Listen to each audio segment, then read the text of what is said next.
কি রে কবির আবার ওখানে ছায়ের মধ্যে কি বিষয় রে?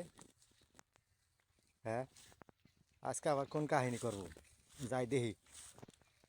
কি রে কবির, হ্যাঁ কি করস? তুমি বেঠো তুই ছায়ের মধ্যে কি বিষয়? তুমি কি জানো না কি কিছু কি আড়াইছে? না কিছু আলাইছে মানে তুমি তো এই বিষয় জানোই না কিন্তু আমি যে কি করতেছি কিন্তু তোমার কইলে তো তুমি দৌড়াই দিবা তাইনি? আমি কই না কই কইতে আমি তো কুইতে লই আমি না অনেকক্ষণ তুই ধরে কি খুঁজবো পাইলেও পাইতে পারি তুই কি পয়সা ময়সা আড়াইছিস না? না না তুমি জানো না না। হাতা হ্যাঁ, কই দিন কও।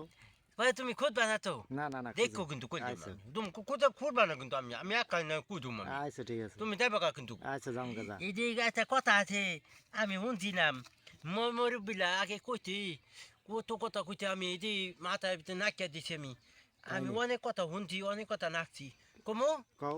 হাতা হ্যাঁ। পরে খুঁজবা না কিন্তু না। বুঝছো কিন্তু আমি কিন্তু কই কই দিলাম এটা হ্যাঁ হ্যাঁ।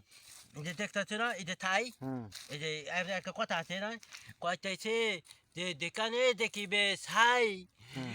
উড়াইয়া দেখিবে তাই পাইলো পাইতে পারো মানিক রতন আমি এই কথাটা উন্না আইসাইলে আমি ছাই বিতাইছি অরয়েছি ইহেন আয়া ছাই পাইছি এখন আমি ছাইয়ের ভিতরে করতে আছি যেখানে দেখিবে ছাই উড়াইয়া দেখিবে তাই পাইলো পাইতে পারলো মানিক রতন আমি মানিক রতন করতে আছি তুমি এটা বুঝো না বেদা তুই এখানে বিচাইতেছিস না? মানিক রতন যদি পাইয়া যায় আমি এনি তাহলে আমি বললো লোক যাবো এই নিকা কোথাছি তাহলে তুই খুঁজতে থাক, আমি যাই গে। যাও তুমি দাও আমি কোথাছি দাও আচ্ছা, ঠিক আছে, থাক তাইলে। আয় রে কবির রে, ক ছায়ের মধ্যে বলি ওই মানিক রতন পাইব? কও, এটা কোনো কথা?